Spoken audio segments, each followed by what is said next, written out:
ফেরাউন হামানের দরজার কাছে গিয়ে কানটা লাগিয়ে দিয়ে শুনলাম। ফেরাউন জেগে আছে কিনা দেখলো, ফেরাউনও জেগে নাই, কোনো সারা শব্দ নাই। ফেরাউন হামানের বাড়ির দরজা দিয়ে বাবা সোজা রাত্রিবেলা নীল দরিয়ার দিকে বাবা চলে গেল। নীল দরিয়াতে যাওয়ার পর নীল দরিয়ার ধারে গিয়ে দেখছে বাবা একটা গুহা। ফেরাউন ভাবছে গুহাটা ভাবছে আগ থেকে চিনত জানতো। ফেরাউন গুহার ভিতরে ভাবছে আপনার চলে গেল। গুহার ভিতরে যাওয়ার পর গুহার ভিতরে ভাবছি দাঁড়িয়ে আবার চারিদিকে আপনারা দেখছে গুহার বাইরে কেউ দাঁড়িয়ে আছে কিনা। তাকে দেখলো কেউ নাই। ওই গভীর রাত্রি মানে ফেরাউন বেঈমান গুহার ভেতরে ভাবছি নীল দরিয়ায় নদীর ধারে ভাবছি গুহার ভেতরে সেই নাই ফেরাউন পড়ে গিয়া ওই নিশিরাত্রি বেলায় আল্লাহ দরবারে ভাবছি ফেরাউন হাওমা করে কাঁদতেছে। ফেরাউন কাঁদার বলে আল্লাহ আমি জানি তুমি আলা কুল্লি শাইইন কাদির, তুমি সর্বশক্তিমান। ফেরাউন ভাবছে জানতো গোটা পৃথিবীর মধ্যে সৃষ্টিকর্তা রয়েছে, এক আল্লাহ রয়েছে, এটা ফেরাউন ভালো করে জানতো। ফেরাউন সেজদায় পড়ে কাঁদেন আল্লাহ আমি জানি তুমি একমাত্র আল্লাহ, নীল দুনিয়ার পানে তোমার দাবি, তুমি যা ইচ্ছা তাই তুমি করতে পারো। ওগো মাওলা আমার বর্তমানে তামান্না বড় আশা, আমি মিশরের বুকে আমি খোদা দাবি করতে চাই, আল্লাহ হতে চাই। ওরে মাওলা তুমি আগামী কালকের মতো নীল দরিয়ার পানে তুমি আমার দাবি করে দাও। ফেরাউন গভীর রাত্রি বেলা সিজদায় পড়ে পড়ে কাঁদে। আর ওই সময় ফেরাউন আর চিৎকার করে বলেছেন আল্লাহ আমি জানি আল্লাহ দাবি করে এটা বড় অন্যায় কাজ, কিন্তু মাওলা আমার ইন্তেকাল করার পর তুমি কবরে আর তুমি জাহান্নামে যা শাস্তি দিবা সব আমি মাথা পেতে মেনে নেব। কিন্তু আমার বড় তামান্না আমার আশা দুনিয়ার আমাকে আল্লাহ দাবিটা এটা পুরা করে দাও, আমার বড় মনের বাসনা তুমি পূর্ণ করে দাও। ফেরাউন কাঁদছিল সিজদার সময়। ফেরাউন ভেবেছে আমার জনগণ কেউ জানতে পারে নাই।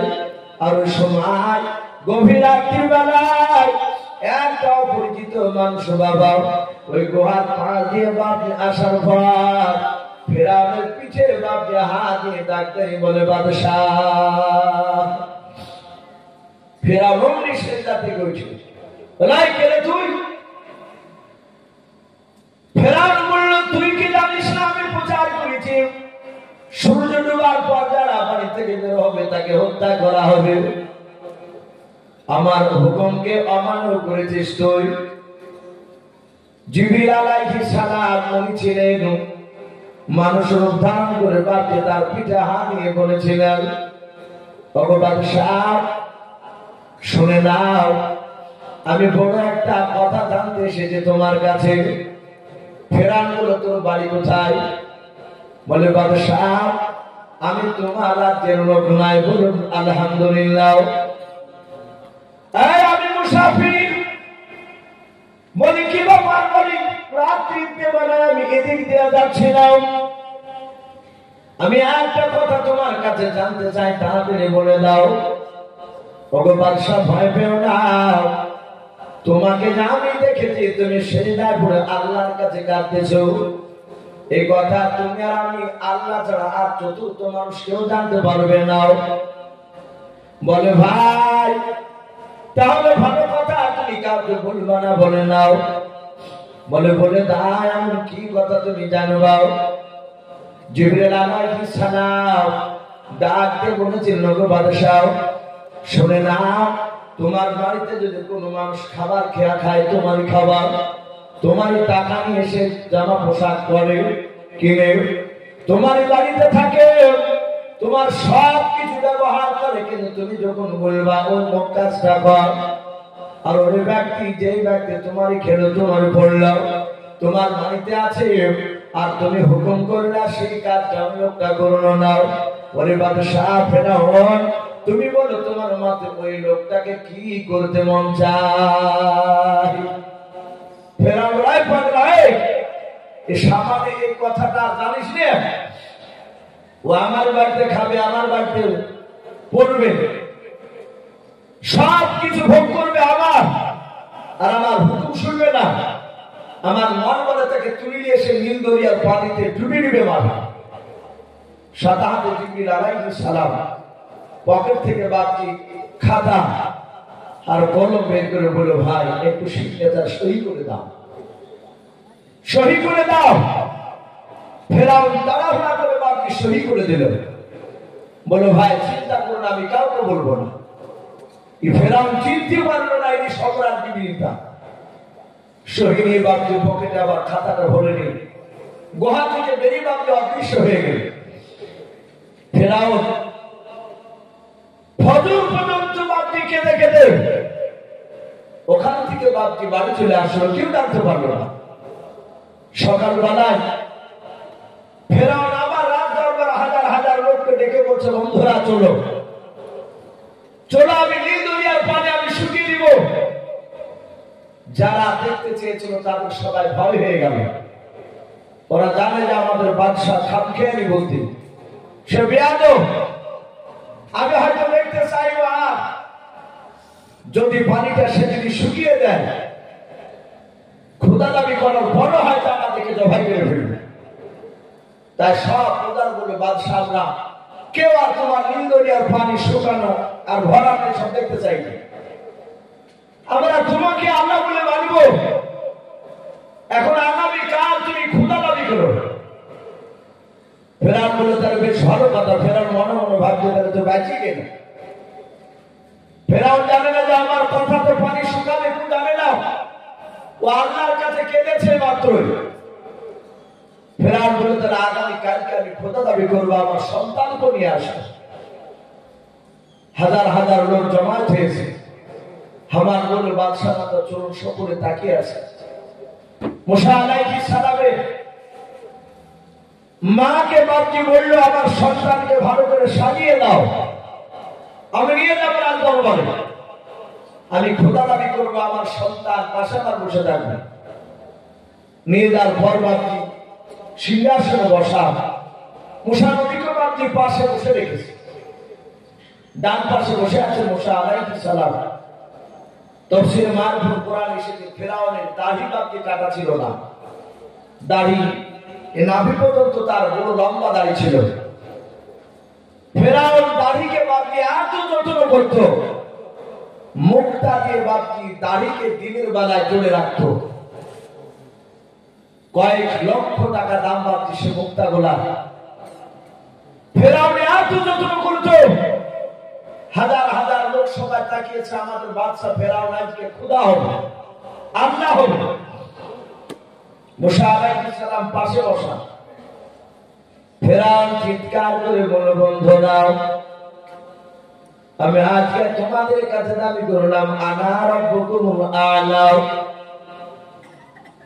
ফেরাউন বলল, আমি সব আল্লাহর চেয়ে বড় আল্লাহ।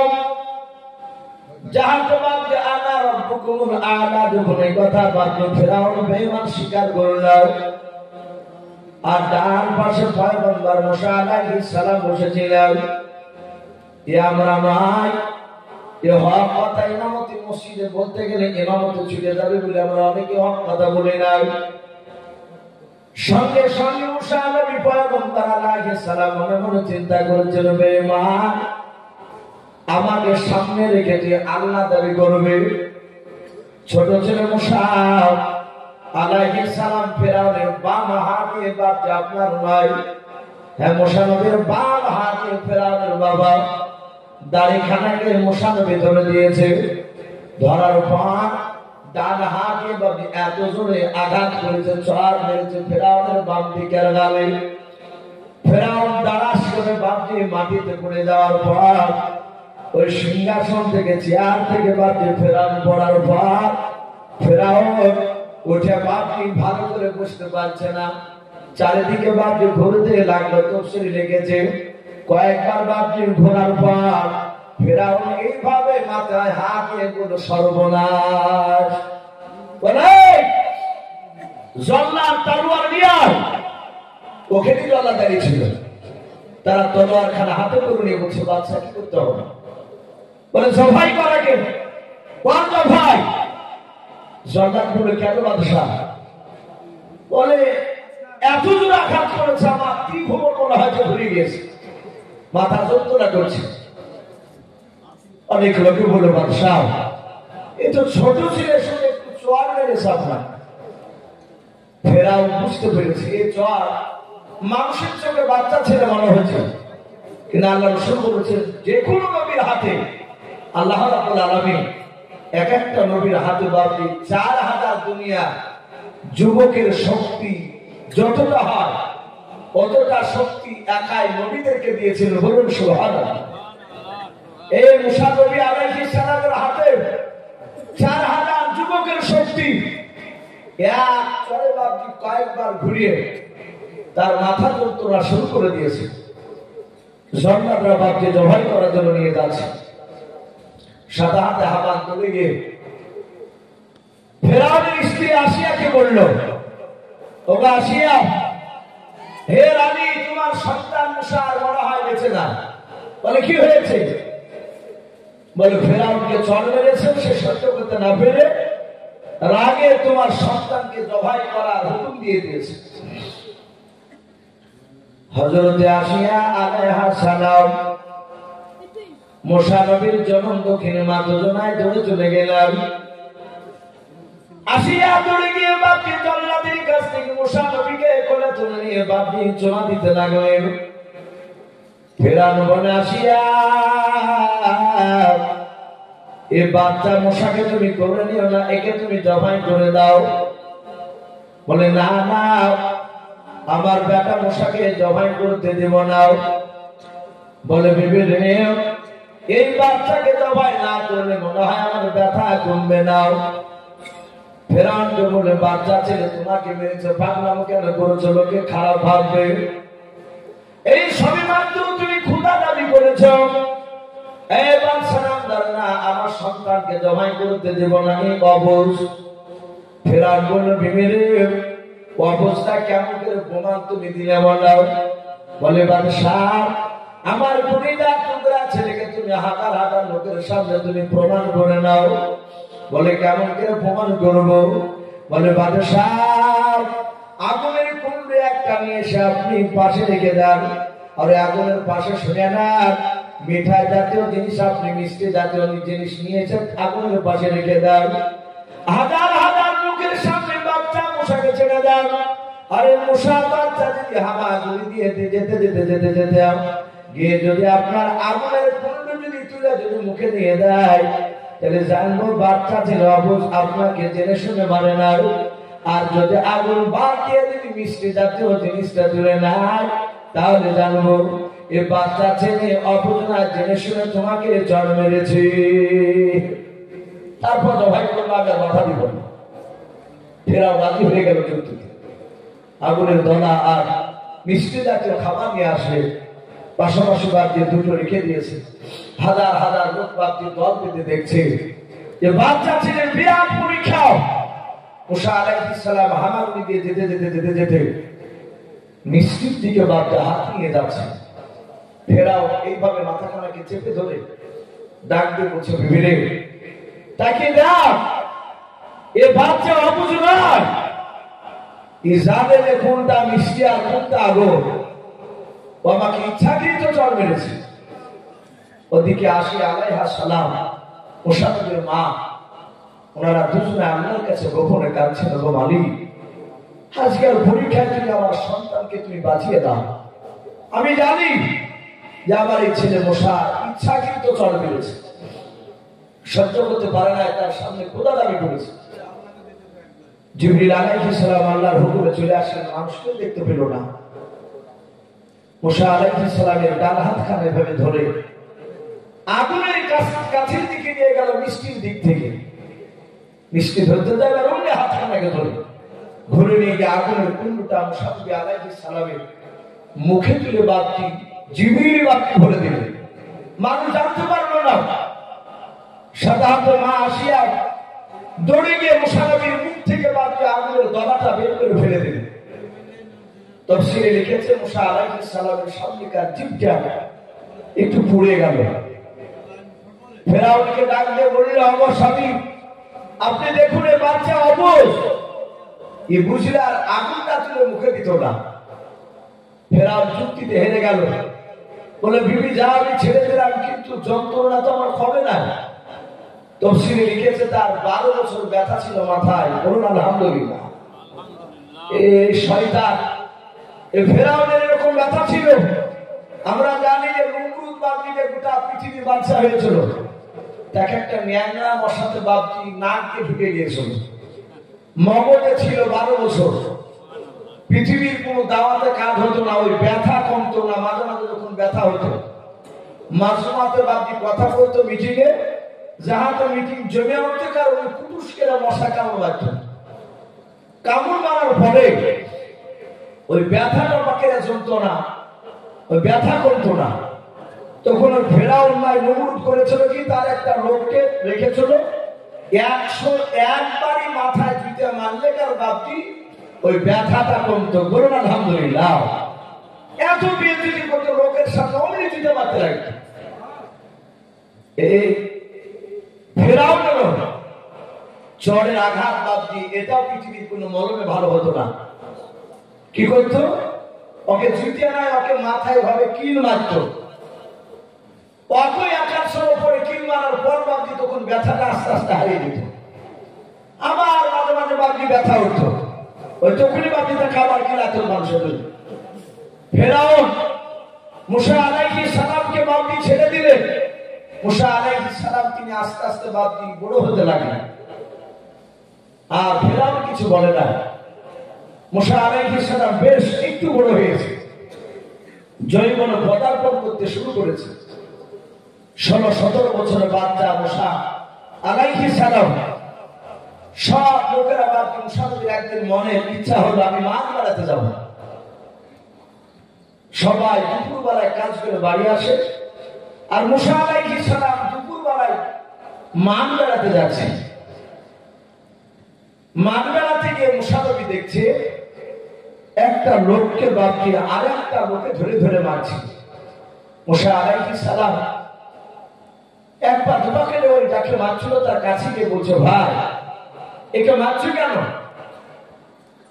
যে মার খাচ্ছিল সে অমনি দৌড়ে এসে মুসা নবীর পা ধরে বলছে, ভাই তুমি বাঁচাও, তুমি বাদশার বেটা, আমি বনী ইসরাইল বংশের লোক, আর আমাকে লোকটা মারছে এটা ফেরাউনের বংশের লোক, কিবতিয়া বংশের লোক। মুসা নবী বলেন, ভাই এই গরিব লোকটাকে মারছো কেন? বলে ভারী বোঝাটা ওকে একবারই নিয়ে দিতে হবে। মুসা নবী বললেন, এত বড় বোঝা তো পারবে না। যে মার খাচ্ছিল সে বলল, ও মুসা ভাই, আমি বারবার বলছি আমাকে বোঝাটা দুবারই নিয়ে যেতে দাও। এই দুবারে দিবে না, আমি একবারই নিয়ে যেতে বলছি, আর আমি একবারও পারবো না। ফেরাউনের বংশধর সে লোকটা বলল, মুসা এখানে নাক গলাতে আসো না, তুমি যেখানে যাচ্ছ সেখানে যাও। একে একবারই নিয়ে যেতে হবে বুঝা, না হলে একে মারতে মারতে দুনিয়া থেকে শেষ করে দেব। লাঠি কেমে গেছে, তার মাথা ফেটে রক্ত বেরোছে, গোটা শরীরে বাপকে আঘাত করেছে। হামার করে সে গরিব লোকটা কাঁদছে। মুসা আলাইহিস সালাম বলেন, ভাই কথা শুনলো না? বলে না, আমি একে মারব। মুসা নবী দেখল এটা সোজা আঙুলে ঘি উঠবে না, এটা আঙুলটা একটু দেখানো দরকার। তাফসীরে মারফুল কোরআনে এসেছে মুসা আলাইহিস সালামের একটা অভ্যাস ছিল, উনি জামা পরে এইভাবে হাতকে প্রায় মাঝে মাঝে বাপটি গোটাতেন। আমরা অনেক মানুষের রকম অভ্যাস হয়ে যায়। মুসা আলাইহিস সালাম বলেন, এই তুমি তাহলে শুনিবা না? না। বলে না, আমি তোমার আব্বার চাকরি করি, যাহাতেই কথা বলেছে। আর মুসা আলাইহিস সালাম এইভাবে জামাটাকে গুটিয়ে বাপজি খুশি মেরেছে ওই লোকটাকে, যে লোকটা মারছিল। এক খুশি বাপটি মুসা আলাইহিস সালামের আঘাতে দাঁড়াস করে ভরে বাপটি সে লোকটা মারা গেল। মুসা আলাইহিস সালাম বললেন, ভাই কি পড়ে গেল কেন? নাকি হাতটাকে ভালো করে একটু দেখে, এই লোকটা পৃথিবীর বুকে বেঁচে না, মরে গেছে। মুসা নবী বললেন, ভাই আমি তোকে মারি ফেলবো বলে মারিনি, কিন্তু নবীর মার আর সহ্য করতে পারলো না, বলে ভাই আমি মেরে ফেলবো বলে আমি তাকে মারিনি, তাকে একটু ভয় দেখানোর জন্য আমি ঘুষি মেরেছিলাম, এই তো ভাই মরে গিয়েছে। যে লোকটা মার কাছে এসে বললো, ভাই ঠিকই হয়েছে, এ তুমি যদি না আসতে তাহলে তোমাকে মারতে মারতে আমাকে মেরে ফেলতো। ও গালি দিচ্ছে যে সাদা মরিয়াছে, ঠিকই হয়েছে, নবু বাঁচিয়েছে। মুসা আলাইহিস সালাম ওই লোকটার হাতখানা ধরে বলল, ভাই আমি একে ঘুষি মেরে মেরে ফেলাচ্ছি। শোনো, এটা হচ্ছে ফেরাউনের কেউ বলেছেন তার মামাই তো ভাই ছিল, খুব কাছের লোক। এই ভাই, এই তুমি আর আমি আর এই লোকটা জানে, কিন্তু জানে তো নাম নাই, তো মরে গেছে, আমি যে মেরেছি, আর আমরা জানি। এই কথা যেন ভাই কোনদিন যেন বের করো না। তুমি যদি বের করে দাও তাহলে আমাকে ফেরাউনের দরবারে থাকতে দিবে না। ছোট থেকে তো আমার আব্বা আমার উপর একটু রাগ আছে, ওই যে চরমে গেছে, তার ব্যথা এখনো আছে। লোকটা বললো, ভাই মুসা তুমি পাগলা হয়েছো, তুমি আমাকে বাঁচাইছ, আমি এই কথা বলি কারোর সাথে বলবো না। মুসা আলাইহিস সালাম বাড়ি চলে গেলেন। গোটা এলাকায় প্রচার হয়ে গেল ফেরাউনের মামাতো ভাইকে লেগে ফেলেছে। হামান বলল, বাদশাহ আপনি জানতে পেরেছেন? বলে না। তাহলে আপনি যে আল্লাহ দাবি করেছেন আর আপনার ভাইকে লেগে ফেলাচ্ছে, আপনি কে মেরেছেন ধরতে পারলেন না, লোকে তাহলে তো ঠাট্টা করবে। ফেরাউন বলল, কথা খারাপ বলুনি, উপায়? বলে তুমি বলো যে মেরেছে সে আমি জানি, আমার শিখাচ্ছে, তুমি প্রচার করে দাও। কোন লোক যদি আসামির নামটা বলে দেয়, আমি তো জানি কিনা আমি বলবো না, এখন আমি দেখতে চাই কোন লোক এই আসামিকে চিনতে পেরেছে কিনা, ধরতে পেরেছে কিনা। যদি বলে দেয় তাহলে তাকে মোটামুটি টাকা দেওয়া হবে। লোকেরা ভাবছে আপনার ঘুরতে শুরু করলো। ফেরাউন বলল 50,000 টাকা দেওয়া হবে, শুধু আসামির নামটা বলে দিবে, তারপর সে আসামিকে ধরতে পারবে, তাজা লোকের সামনে জবাই করা হবে। মুসা নবী খাই দায় ঘুরে